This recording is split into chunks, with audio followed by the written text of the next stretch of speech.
ജിപ്പി സഹോദരനെ നഷ്ടപ്പെട്ടിട്ട് ദിവസങ്ങളാകുന്നതേ ഉള്ളൂ. കഴിഞ്ഞ ഞായറാഴ്ചയാണ് സംഭവിച്ചത്. ഇന്നിപ്പോൾ ചൊവ്വാഴ്ചയായിരിക്കുന്നു. എന്താണ് അധികൃതരിൽ നിന്ന് നിങ്ങൾക്ക് ലഭിക്കുന്ന ഒരു മറുപടി? ഈ പോലീസ് കംപ്ലയിൻറ്റ് അതോറിറ്റിക്ക് നിങ്ങൾ പരാതി നൽകാനിരിക്കുകയാണ്. പരാതി കൊടുത്തോ? ഇല്ല, ഇപ്പോൾ മരണം നടന്നിട്ട് അധികം സമയമായിട്ടില്ലല്ലോ. അപ്പം അതിൻ്റെ കർമ്മങ്ങളൊക്കെ കഴിഞ്ഞിട്ട് എനിക്ക് വീടിന് വെളിയിലേക്ക് ഇറങ്ങാനായിട്ടില്ല. അപ്പോൾ അത് കഴിഞ്ഞ് കഴിഞ്ഞാൽ മാത്രമേ എനിക്ക് എന്തെങ്കിലും ചെയ്യാൻ പറ്റുള്ളൂ. അപ്പോൾ അതുവരേക്കും ഞാൻ ഒന്നും ചെയ്തിട്ടില്ല.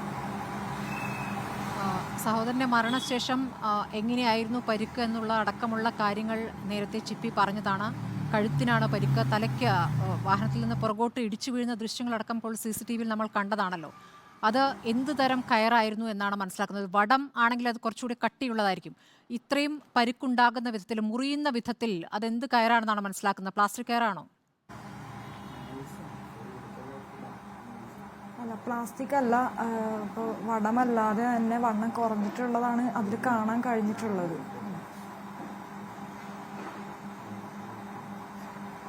ഇത് നിങ്ങൾ പോലീസിന്റെ അനാസ്ഥയാണ് നിങ്ങൾ പറയുന്നുണ്ട്. എന്താണ് അതുമായി ബന്ധപ്പെട്ടപ്പോൾ കൂടുതലായി ചിപ്പി മനസ്സിലാക്കാനാകുന്നത്? പരിക്കിന്റെ ആഴം ഒക്കെ ഏത് രൂപത്തിലായിരുന്നു എന്നുള്ള കാര്യം ചിപ്പി നേരത്തെ പറഞ്ഞതാണ്. രക്തം നന്നായി പോയിട്ടുണ്ട്, ഒഴുകിയിട്ടാണ് മരണം സംഭവിച്ചത്. ഒന്നത് വിശദീകരിക്കാമോ?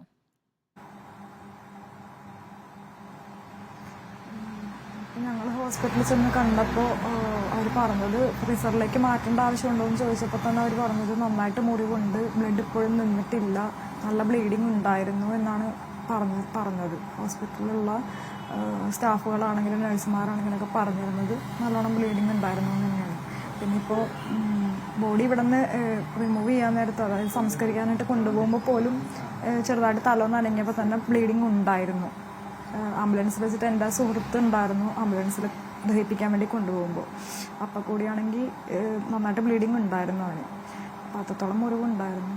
പിന്നെ ഇത് അനാസ്ഥയാണോ എന്ന് വെച്ചാൽ ഇത്രയും വലിയൊരു ട്രാഫിക്കുള്ളൊരു ഏരിയയിൽ ഒരു വടം മാത്രം കെട്ടിയിട്ട് ഒരു 3 പോലീസുകാർ അവിടെ കാവൽ നിൽക്കുന്നു എന്ന് പറഞ്ഞാൽ അത് ഉത്തരവാദിത്വം എന്താ, അത് കംപ്ലീറ്റ് ആയിട്ടില്ല എന്ന് തന്നെ എനിക്ക് പറയാൻ പറ്റുള്ളൂ. ഇപ്പോൾ ഇത്രയും വലിയൊരു ജംഗ്ഷനിൽ ആ ഒരു വടം മാത്രം വെച്ചിട്ട് അവരുടെ റെസ്പോൺസിബിലിറ്റി തീർത്തു എന്ന് പറയണത് എനിക്ക് തോന്നിയിട്ടില്ല അത് കംപ്ലീറ്റ് ആയി എന്നുള്ളത്. ഈ അപകടം സംഭവിച്ച ശേഷം ചിപ്പി പോലീസ് എങ്ങനെയാണ് ഈ വിവരം നിങ്ങളെ അറിയിച്ചത്?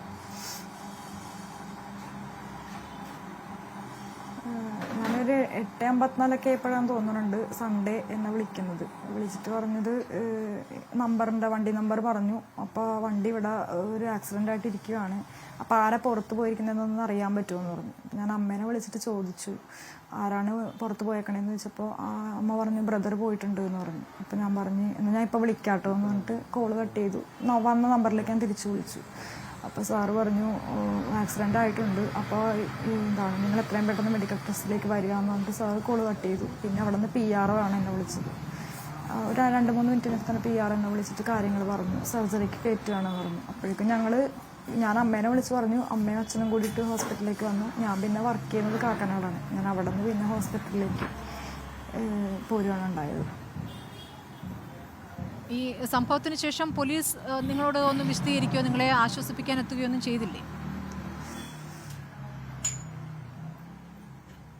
ഇല്ല, അതിൻ്റെ അങ്ങനെ ഡീറ്റെയിൽസ് എടുക്കാനൊക്കെ വേണ്ടിയിട്ട് വന്നു എന്ന് മാത്രം. എന്താ അവൻ എപ്പോഴാണ് പോകുന്നത്, അതായത് സൺഡേ അവൻ്റെ കൂട്ടുകാരൻ്റെ വീട്ടിലേക്ക് പോയതായിരുന്നു. ഇവിടെ പനമ്പള്ളി നഗര ഭാഗത്തായിട്ട് അവൻ്റെ ഒരു ഫ്രണ്ട് ഉണ്ട്. അപ്പോൾ അവൻ 2 വീക്കൊക്കെ കൂടുമ്പോൾ അവനെ പോയി കാണാറുണ്ട്. അങ്ങനെ വിഷു ആയതുകൊണ്ട് അവനൊന്ന് പോയതായിരുന്നു. അപ്പോൾ ആ ഡീറ്റെയിൽസ് അവൻ എത്ര മണിക്കാണ് പോയത്, അവൻ്റെ റൊട്ടീൻ എന്താണ്, ഒരു ദിവസത്തെ റൊട്ടീൻ എന്താണ്, ഡ്രിങ്ക്സ് കഴിക്കാറുള്ളതാണ്, അങ്ങനെയൊക്കെയുള്ള കാര്യങ്ങൾ മാത്രമേ അവർ തിരക്കിയിട്ടുണ്ടായിരുന്നുള്ളൂ. ഇപ്പോൾ കമ്മീഷണർ തന്നെ പറയുന്നത് മദ്യപിച്ചിട്ടുണ്ടോ എന്നുള്ള പരിശോധന നടക്കുന്നേ ഉള്ളൂ, രക്തപരിശോധനയുടെ റിപ്പോർട്ട് കിട്ടിയിട്ടില്ല എന്ന് പറയുന്നു. പക്ഷേ പോലീസുകാർ മദ്യപിച്ചിരുന്നു എന്ന രൂപത്തിലുള്ള പ്രതികരണം നേരത്തെ തന്നെ നടത്തി അല്ലേ? അല്ല, പോലീസുകാരാണോ എന്ന് എനിക്കറിയില്ല. എൻ്റെ ഫ്രണ്ട്സാണ്. ഇപ്പം ഞാൻ ഈ ഒരു ഹോസ്പിറ്റലിൻ്റെ കാര്യങ്ങൾക്കും ഇപ്പം ഈ ചടങ്ങുകളുടെ കാര്യങ്ങളൊക്കെ ആയിട്ട് തിരക്കായതുകൊണ്ടും പിന്നെ ഓരോ ബന്ധുക്കളൊക്കെ അറിഞ്ഞ് വിവരങ്ങൾ ചോദിക്കുമ്പോൾ അതിൻ്റെതായിട്ടുള്ള തിരക്കുകൾ കൊണ്ട് ഞാൻ കൂടുതൽ വീഡിയോസൊന്നും കണ്ടിട്ടുണ്ടായിരുന്നില്ല. എൻ്റെ സുഹൃത്തുക്കൾ ഇങ്ങനെ ഓരോരുത്തരായിട്ട് വീഡിയോസൊക്കെ കണ്ടപ്പോൾ പറഞ്ഞായിരുന്നു മദ്യപിച്ചിട്ടുണ്ടെന്നാണ് തോന്നണത് എന്നൊക്കെ ഒരു ടോക്ക് വന്നിട്ടുണ്ട് എന്ന് പറഞ്ഞായിരുന്നു. അത്രത്തോളം ഡീറ്റെയിൽ ആയിട്ട് ഞാൻ അന്വേഷിച്ചിട്ടില്ല. എനിക്കിതൊക്കെ കഴിഞ്ഞാൽ മാത്രമേ കൂടുതൽ ഡീറ്റെയിൽസ് അറിയാൻ പറ്റൂ. പിന്നെ ഇപ്പോൾ എന്താ പറയുക, അവിടെ ഞങ്ങൾ ഹോസ്പിറ്റലിൽ തിരക്കിയപ്പോൾ ബ്ലഡ് സാമ്പിൾ ആദ്യം ടെസ്റ്റ് ചെയ്തിട്ടുണ്ടായിരുന്നു. അതിൽ ആൽക്കഹോൾ കണ്ടന്റ് ഇല്ലെന്നാണ് പറഞ്ഞത്. പിന്നെ എൻ്റെ അനിയൻ കഴിക്കാറില്ല, ഡ്രിങ്ക്സ് കഴിക്കാറില്ല.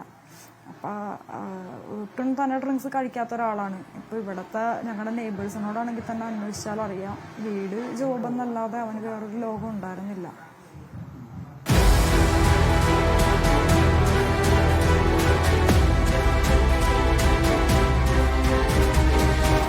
ഡിബേറ്റ് വിത്ത് സ്മൃതി പരുത്തിക്കാട്.